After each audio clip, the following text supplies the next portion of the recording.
Chapter 10. He found himself in the neighborhood of the asteroid 325, 326, 327, 328, 329, and 330. He began, therefore, by visiting them in order to add to his knowledge. The first of them was inhabited by a king. Clad in royal purple and ermine, he was seated upon a throne which was at the same time both simple and majestic. "Ah, here is a subject," exclaimed the king, when he saw the little prince coming. And the little prince asked himself, how could he recognize me when he had never seen me before? He did not know how the world is simplified for kings. To them, all men are subjects. "Approach, so that I may see you better," said the king, who felt consumingly proud of being at last a king over somebody. The little prince looked everywhere to find a place to sit, but the entire planet was crammed and obstructed by the king's magnificent ermine robe.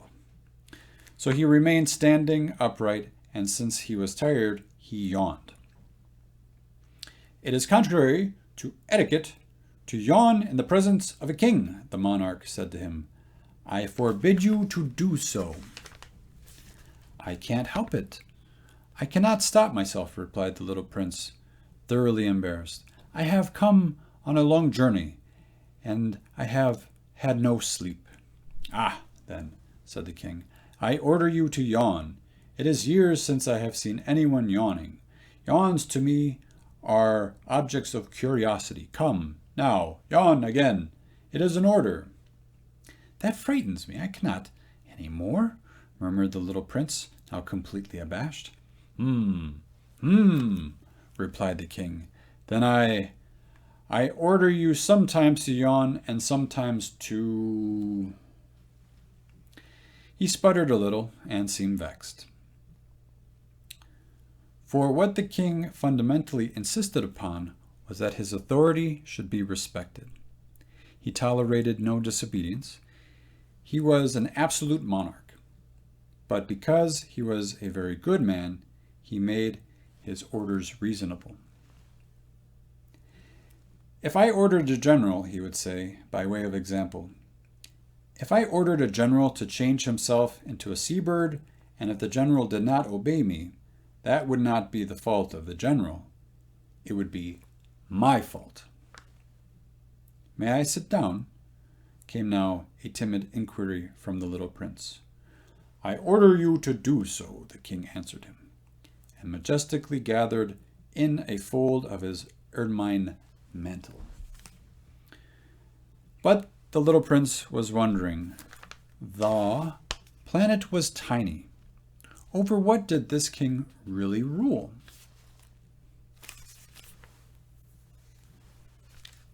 "Sire, I beg that you will excuse my asking you a question." "I order you to ask me a question," the king hastened to assure him. "Sire, over what do you rule?" "Over everything," said the king, with magnificent simplicity. "Over everything?" The king made a gesture, which took in his planet, the other planets, and all the stars. "Over all that?" asked the little prince. "Over all that," the king answered. For his rule was not only absolute, it was also universal. "And the stars obey you?" "Certainly they do," the king said. "They obey instantly. I do not permit insubordination." Such power was a thing for the little prince to marvel at. If he had been master of such complete authority, he would have been able to watch the sunset not only 44 times in one day, but 72 or even 100 or even 200 times without ever having to move his chair. And because he felt a bit sad as he remembered his little planet which he had forsaken, he plucked up his courage to ask the king a favor. I should like to see a sunset. Do me that kindness. Order the sun to set. If I ordered a general to fly from one flower to another like a butterfly, or to write a tragic drama, or to change himself into a seabird, and if the general did not carry out the order that he had received, which one of us would be in the wrong? The king demanded. The general or myself? You, said the little prince firmly. Exactly. One must require from each one the duty which each one can perform, the king went on. Accepted authority rests first of all on reason. If you ordered your people to go and throw themselves into the sea, they would rise up in revolution. I have the right to require obedience because my orders are reasonable. Then my sunset? The little prince reminded him, for he never forgot a question once he asked it. You shall have your sunset. I shall command it, but according to my science of government. I shall wait until conditions are favorable. When will that be? Inquired the little prince. Replied the king. And before saying anything else, he consulted a bulky almanac. That will be that will be this evening about 20 minutes to 8. And you will see how well I am obeyed. The little prince yawned. He was regretting his lost sunset. And then, too, he was already beginning to be a little bored.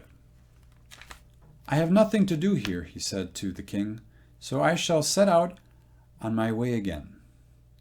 Do not go, said the king, who was very proud of having a subject. Do not go.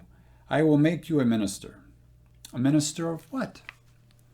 Minister of justice.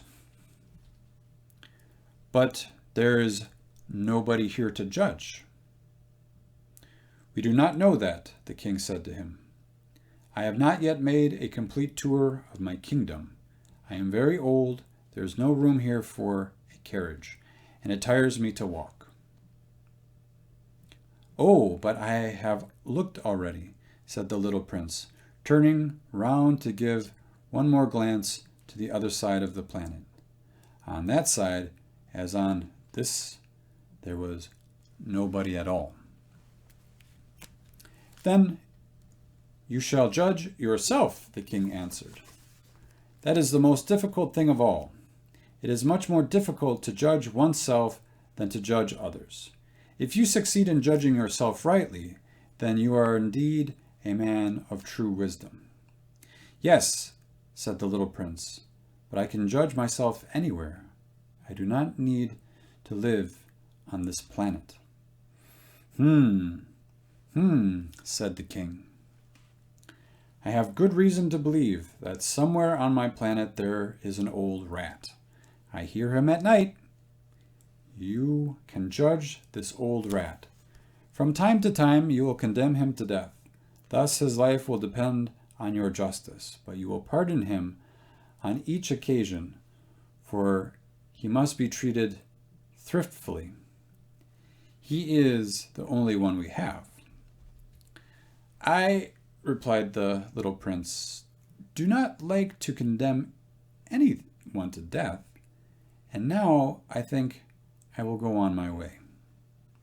No, said the king, but the little prince, having now completed his preparations for departure, had no wish to grieve the old monarch.